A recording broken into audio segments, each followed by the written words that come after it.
Jaliye netewên Yekbûyî ve 25 mejdariye veke roja têkoşîna navnetewî adî jî tundiya li ser jinê hatiye diyar kirin û bi hatina wê rojî li Tirkiye ku diwarê tundiya li ser jinê de li seran serê cîhanê di rêza yekem de ye, roj nîne ku jinek jaliyê mêr, nas û kesûkarên xwe we neyê kuştin. Li gorî raporta platforma Em ê Kuştina Jinan rawestînin jî, îsal li Tirkiye û Bakurê Kurdistanê 269 jin hatine kuştin. Derbarê wê mijarî de Partiya Demokratîk ya Gelan HDP raporta 18 salan ya kuştin û destdirêjiya li ser jinê hatiye kirin ji raya giştî re par vekir. Berdevka HDP eprogûnayê ragihand ku bi hezaran jin ji ber xemsariya desthilatê hatine kuştin û sed hezaran jin jî rastî destdirêjiyê hatine.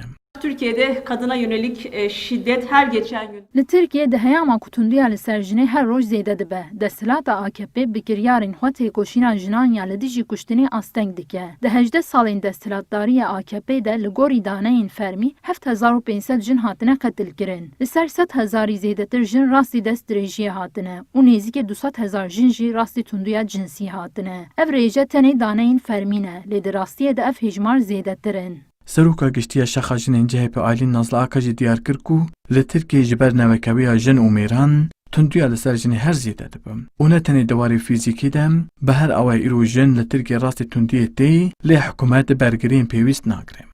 Şiddetin temelinde eşitsizlik. Di bingeha tundiya li ser jinê de newekevî heye. Li Tirkiye bîr û boçuna ku jin û mêr newekevin gelek zêde bûye û vê yekê jî tundiya li ser jinê zêde kiriye. Îro li Tirkiye jin ne tenê diwarê fîzîk de, diwarê aborî, civakî, siyasî û cinsî de rastî tundiyê tên. Mixabin hikûmet di têkoşîna dijî kuştina jinan de ji dil nîne. Li gel wê yekî aktivîsta parêzvanê mafê jinan Berrin Sönmez jî balê dikişine ser bêsizakirina kujerên jinan û dibêje sedema serekiya zêdebûna kuştina jinan bêsizayî ye. û hikûmeta Tirkiye dijî têkoşîn û hebûna jinan wê yekî weke polîtikayekê bikartîne. Cezasızlık her şeyden önce. Bêsizayî berî her tiştî baweriya bi edaletê ji holê radike. Tundiya li dijî jinê binpêkirina mafê jiyanê ye û ji ku tê bila bê tekez hewceya sujdar bi sizayê herî giran bêsiza kirin. Tundiya ku hikûmet û hêzên asayîşî ji li dijî jinan pêktînin bêsiza dimîne. Bêsizayî ji aliyê hikûmetê ve weke polîtikayekê dijî jinan tê bikaranîn û sedema serekiya zêdebûna kuştina jinan e.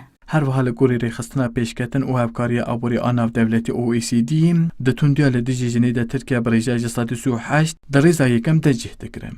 Piştî Tirkiye jî bi rêjeya ji 136 Amerîka û bi rêjeya ji 135 ji Zelandaya nû cih dikirin. Vural erişmiş. Kurdistan 24 Ankara.